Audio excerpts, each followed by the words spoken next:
Chapter 13. Transformation. Transformations are perpetually going on throughout the animal kingdom, and throughout our individual lives.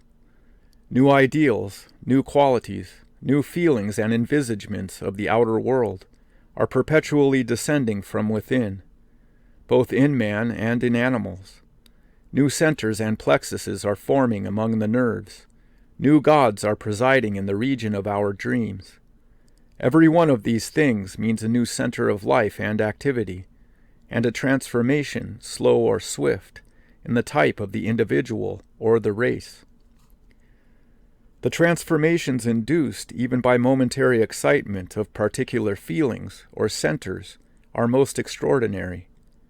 See a man under the influence of violent anger or of jealousy, his whole mien, face, attitude, exhalation of character changed. It is hardly credible that he is the same person that we knew before. Or see him under the influence of some strong enthusiasm or generous emotion, doing things he would have been physically incapable of at another time. Or again, when the poison of drink reaches and inflames some particular center in the brain, Philip drunk becomes so utterly different from Philip sober that we can only say he is not, quote, himself. Or when disease or old age or madness act in a similar way, these alterations and alternations of personality can only be described as transformations, taking place, indeed, according as one center or another in the brain, one synthesis or another in the mind, may happen to be in the ascendant. Throughout the whole animal kingdom, but especially among insects, transformations of one kind or another are most abundant and remarkable. There are recapitulations by the embryos and young of mammals of the life history of their race, with strongly marked breaks and mutations corresponding to the stages of evolution represented. There are the metamorphoses of caterpillars and flies, some including 20 or 30 changes in a single lifetime. There are the transformations and alternate generations of annelids and crustacea, and there are strange jumps and quick disguises in the lives of some plants. Even the human being passes through a great number of very distinct stages and phases, from the embryo onward to old age. But probably the greatest and most important of all transformations in the human and animal kingdoms is that which takes place when the center of life in man is transferred, as indicated in the last chapter, from unconscious activity in the body to the conscious self. That is, when the individual self, reaching union with the universal, becomes consciously and willingly the creator and inspirer of the body. That is indeed a transfiguration. The individual is no longer under the domination of the body and its heredity, but rising out of this tomb, becomes lord and master of the body's powers, and identified with the immortal self of the world. This transformation, whilst the greatest and most wonderful, is also of course the most difficult in man's evolution, for him to effect. It may roughly be said that the whole of the civilization period in man's history is the preparation for it. For though the transformation itself, of the consciousness, from the second order to the third order, may be practically instantaneous, yet the pupal condition, during which the elements of the change are being prepared and set in order, must necessarily be immensely protracted, and it must be remembered, too, that when for any individual the transformation of consciousness does occur, and the new forces begin to operate, it does not follow at once that the change is permanent, and that there will not be backslidings again to the old centers, or that the change in the inward consciousness can be immediately followed by corresponding change in the whole bodily system. Indeed, it seems probable that for the individual the permanent change is hardly possible until such time as large portions of the race round him are sharing in it. Thus, though this great transformation may individually have an instantaneous character, yet the period of its preparation and establishment may occupy ages of human history. We may divide the latter into 3 periods. The first, or animal period, in which the human being follows his body and its instincts unhesitatingly, and second, or intellectual period, in which a half-formed, separate, and elusive self appears, and the third, or period of the Superman, if we like to call it so, in which the self, being identified with the universal being, becomes the center of absolute recognition and reliance and repose. The great transformation is that which takes place at the entrance of the third period, and the second period is the period of its preparation. This transition from the first to the third stage is obviously a very difficult and precarious one. It covers practically the whole of what we call civilization. During this period, the sense of me-ness has to descend into consciousness, and to be evolved. The sense of self, but of course at first, in a very imperfect and elusive form. The false notion of a separate and atomic self, apart and having interests distinct from the rest of the universe, for a long time dominates, and for a long time leads to the most terrible struggles and miseries. There is no real reliance anywhere. The old animal instincts and sanctions having been abandoned, there remains nothing but this elusive phantom ego, which gives way direfully the moment any pressure is placed upon it. The fight for this self as against other selves, and the everlasting doubt as to where, in the midst of the general chaos, reliance may be found, lead to huge and despairing efforts of the brain, as it were to solve a double and impossible problem. And the growth and ascendancy of the self-consciousness, analytic, individualizing brain becomes one of the great marks of this period. The brain and self-consciousness are the midwives, as it were, of this great birth and transformation, the greatest of all births and transformations of the soul. They are both of incalculable value and importance to humanity, but in their present form, and as long as the true individuality and the true self is unrealized, they both can only be regarded as distorted, unbeautiful shapes, to be redeemed in the future when the present work is done. There comes a time, however, and at last, when, the real self emerging into consciousness, abysmal, adamantine, founded deep below and beyond all worlds, the brain ceases from its terrified and insatiate quest. Even the far-inherited and age-long animal instincts, rooted in the great immensity of material nature, yield in respect of authority or promise of security to this far deeper knowledge of the nature self. They either fail and shrivel before it, or, becoming identified with it, lose their separate and external outline, and the first period joining on and becoming amalgamated to the third, leaves only the tiniest crack or seam between to indicate what was once a huge gulf, including thousands of years of human history. The brain is stilled. It does not cease from its natural and joyful activities, but it ceases from that terrified and joyless quest, which was inevitable to it as long as its own existence, its own foundation, its own affiliation to the everlasting being, was in question and in doubt. The man at last lets thoughts go. He glides below it into the quiet feeling, the quiet sense of his own identity with the self of other things, of the universe. He glides past the feeling into the very identity itself, where a glorious all-consciousness leaves no room for separate self-thoughts or emotions. He leans back in silence on that inner being, and bars off for a time every thought, every movement of the mind, every impulse to action, or whatever, in the faintest degree, may stand between him and that. And so there comes to him a sense of absolute repose, a consciousness of immense and universal power, such as completely transforms the world for him. All life is changed. He becomes master of his fate.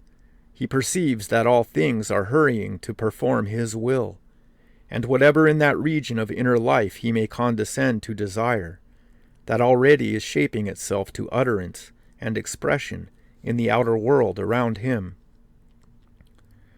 The winds are his messengers over all the world, and flames of fire his servants, and the clouds float over the half-concealed, dappled and shaded earth, to fulfill his will, to fulfill his eternal joy. For the ceaseless endeavor to realize this identity with the great self, there is no substitute. No teaching, no theorizing, no philosophizing, no rules of conduct or life will take the place of actual experience. This is the divine yoga or union, from which really all life, all creation proceeds. And for its realization it is necessary that at times, as already said, all thought, all plans and purposes should be obliterated from the mind, leaving it free to fall back and touch absolutely to its own source. What is learnt by this actual experience is so much more, and so much more important, than anything that can be learnt by teaching or philosophy, that at any rate without it the latter can hardly be accounted of much value. It may, however, be of some use, as a supplement to the reader's personal experience, to say a few words more.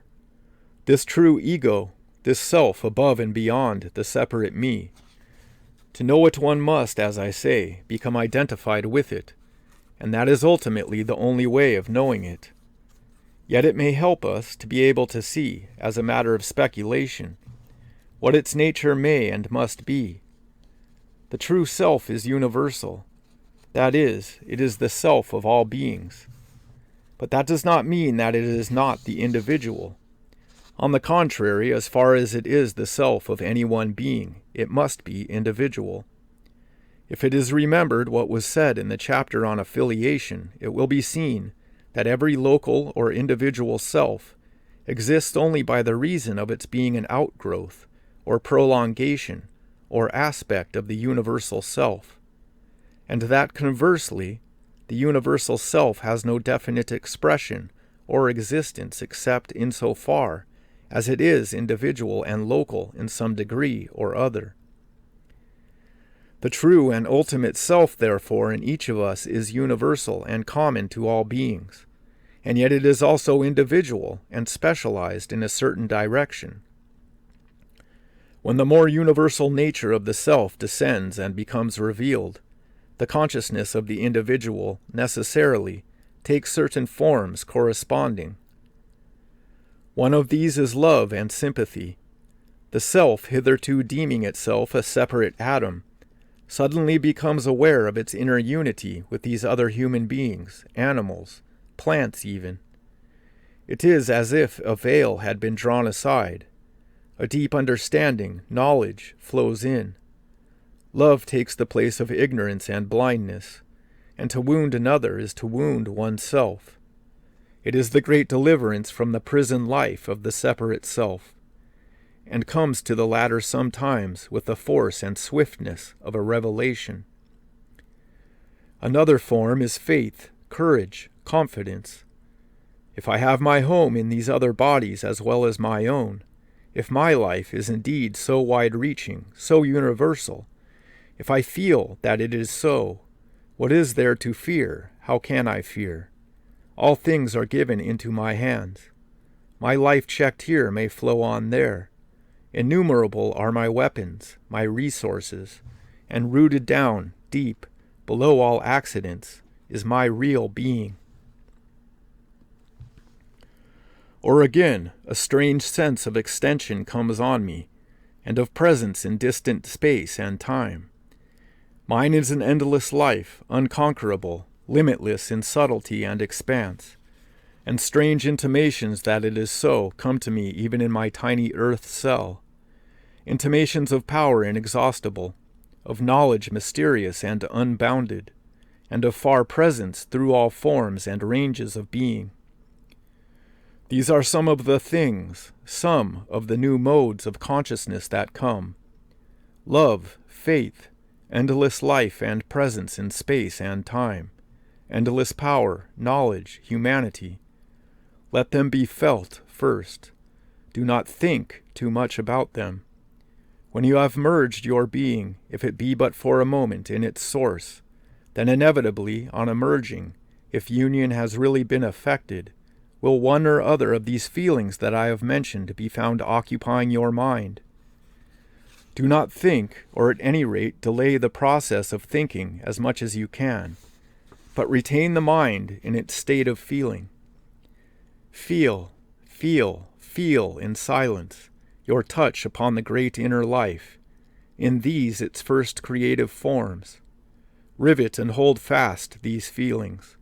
Join them ever on to your central and abiding self. Make them into the great main branches of your life tree, and, so gradually, let them pass outward into the twigs and ramifications of thought, to deal with the actual and the outer. Thus they will pass into structure. These feelings, this supreme life which they represent, will pass into expression and become realized in the structure of the body. They will pass into the life around and become realized in the structure of society. The body so built, when it is built, must clearly be aeonian, not mortal in the ordinary sense. The mortal, local, and separate self, with its elusive limitations, can only build a mortal and temporary body. The race self truly, being aeonian, may build, in the institutions and life of the race, an age-long enduring body.